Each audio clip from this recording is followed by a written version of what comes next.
welcome to my channel once again. Good morning to you, good day, depending on the side you're watching us from. Today I want to teach you how we are going to cut those beautiful trouser and shirt.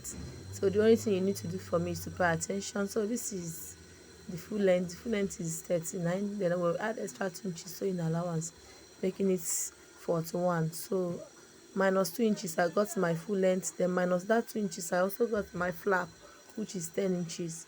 Then minus that 2 inches I got my hip, my new length. This is my waist, this is my flap, and this is my new length. So that is it. So I'm going to be getting the measurement. So the waist is divided by 4. I'm going to divide the waist by 4. The waist is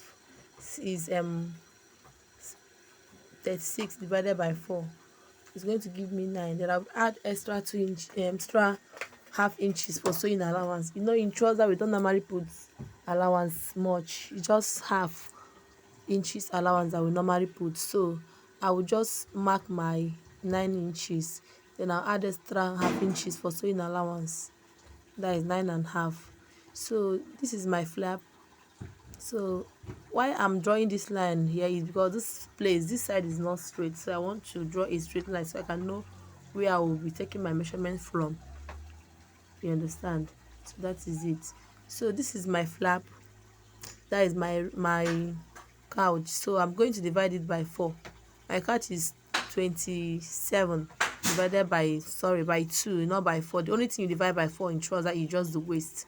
Every other thing is by 2. So divided by 2, I'll mark it, and I'll put extra half inches for sewing allowance. So I've marked my couch measurements. So the next thing I'm going to do is to mark my nail measurements.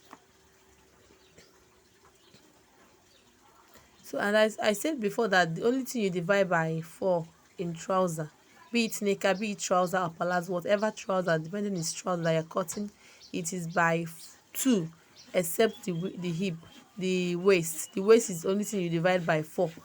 Every other thing are by 2. So I've gotten my nail measurements, and the down. My new measurement is 20. My new measurement is 20. The down measurement is 19 divided by 2. So I have gotten them. So I'll just connect my, you can see how I've connected this my flap that I drew like this. I connect it together, then I add the other one. You can see, I hope you can actually see it properly. So I add it together. As you can see, I'm trying to make a straight line. You can see the flap. This is the flap, this is the couch measurement, and this is my new measurement. I connect it together down. This is the flap. So I'm going to cut it out. And mind you that before I got my flap, I minus 2 inches for the band, except you're not going to add band to your trouser. Then you don't need to add any 2 inches.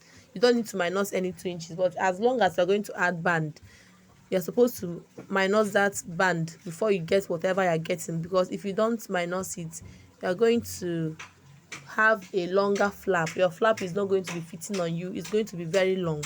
It's not going to give you shape. That's why you need to minus. If you're going to put band, if it's going to have band, you minus that band before you get your normal measurement and the flap. You understand? And even if it's going to have rope, if it's going to have rope, there's no need of adding minusing band, except you want it to have a bold rope.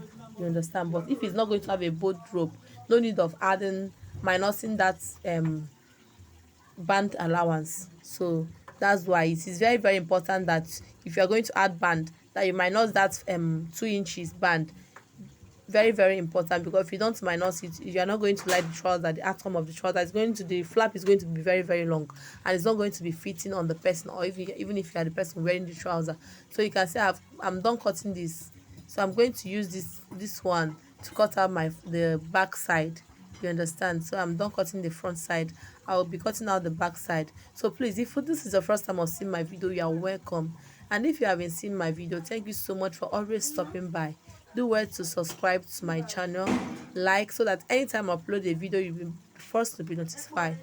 Subscribe to my channel. Subscribe to my channel. Oh, it's very, very important, so that if I upload a video, you'll be the first to be notified. So this is the back side. I'm going to place the front one which I have cut out. I'm going to place that front part to cut out my back part. So just pay attention and see how you see how I'm going to do it. You understand? So it's too much. Let me adjust it a bit so that it will not take much of my fabric. You understand? So make sure you place it very, very well. Let me tell you how and what you're going to get from it.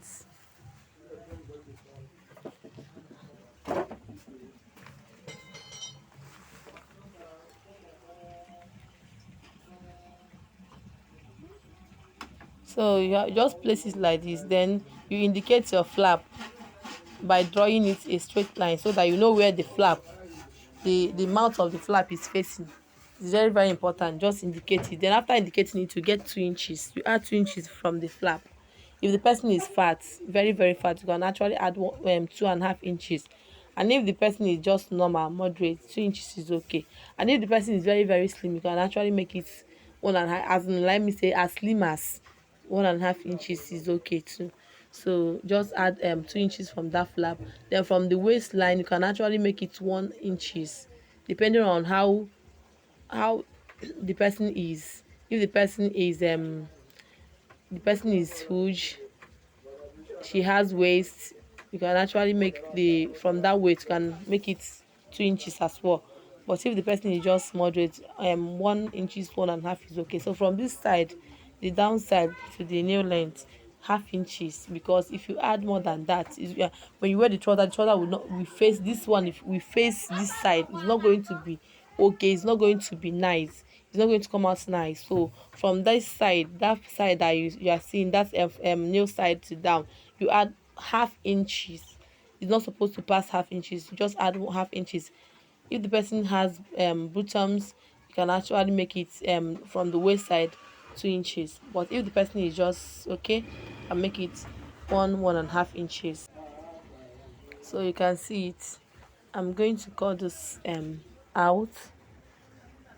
You can see just half inches is okay, so that when you finish sewing your trouser, you are going to like the outcome, the result you are going to get from the trouser. Not after sewing trouser, it will face this one, you face this side, they're not going to, it's not going to come out nice. That is just the summary. So you just need to add half inches to from that side, know where to add 2 inches, and know where you have to add something and where you don't need to add anything. That is just it. So I am done with the cutting of the back side. You can see it, not much allowance. You can see how the allowance is. You can see that this one is just half inches. You keep it. Then I'm going to cut out the upper side, which is the shirt, because it's a trouser and shirt. So this is my shirt. I'll be cutting it one after the other. So the neck is 3 inches. You know, you have to measure the person's neck, because this thing is just shirt. So the neck is not meant to be wide.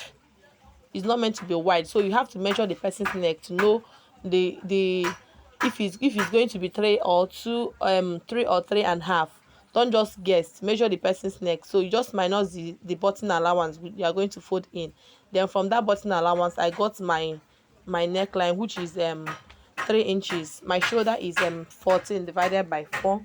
Is 16 divided by 4, that is 4 inches. But I add extra 1 inches. You know, it's shirt, it's meant to be balanced on my shoulder. I add extra 1 inches to it, making it 5 inches. Then I got in my shoulder, my bust, my chest line, and my waist.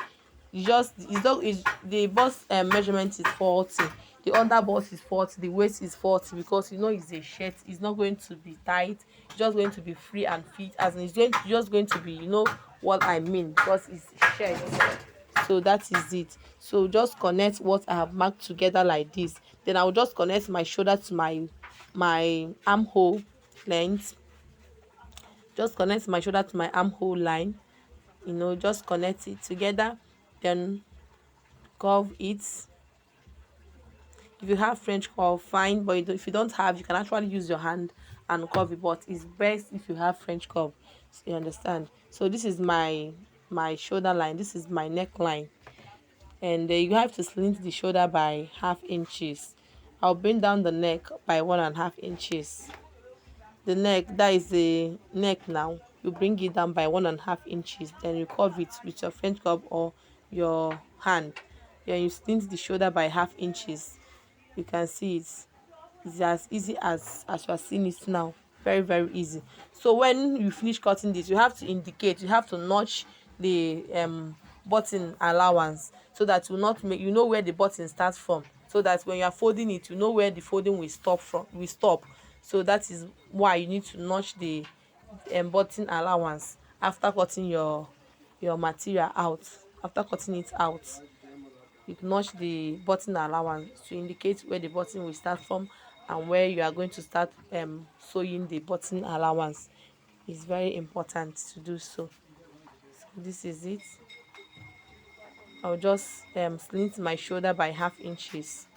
Then you cut out the button allowance, cut it. First of all, you notch it the way I'm notching my own now. Then after notching it, you cut it straight. You cut out the button allowance straight. Just like this, you cut it out straight.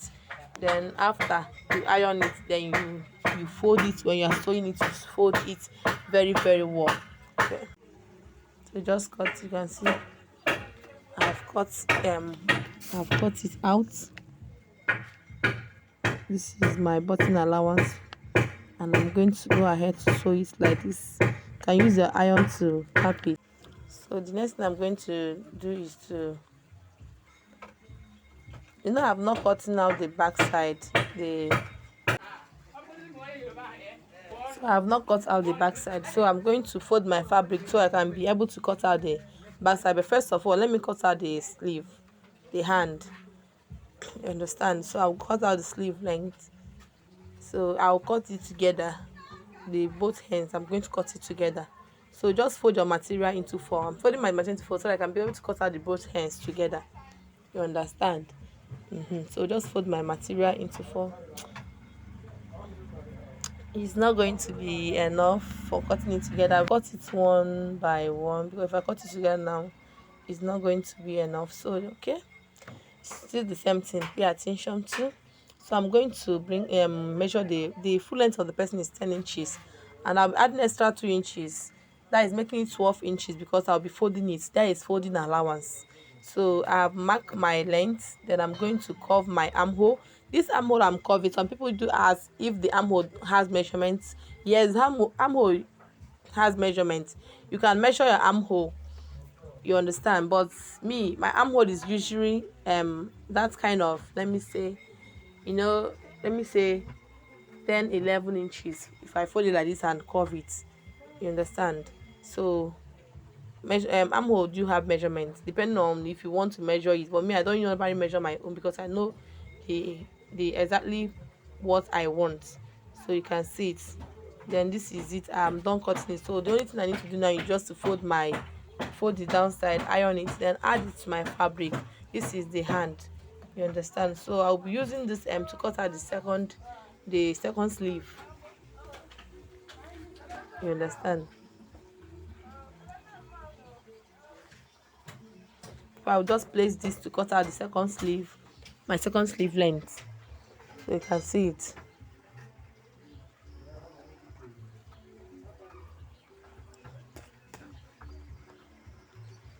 So you just it's the same thing. No, why I didn't cut it together, you can actually cut it together because my fabric is not enough.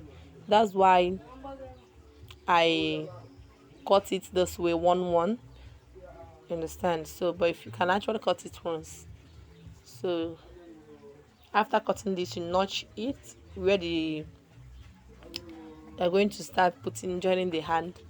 You notch it. Just notch it. I've notched mine now, so I'm done cutting this. So thank you so much for watching. Do it, subscribe.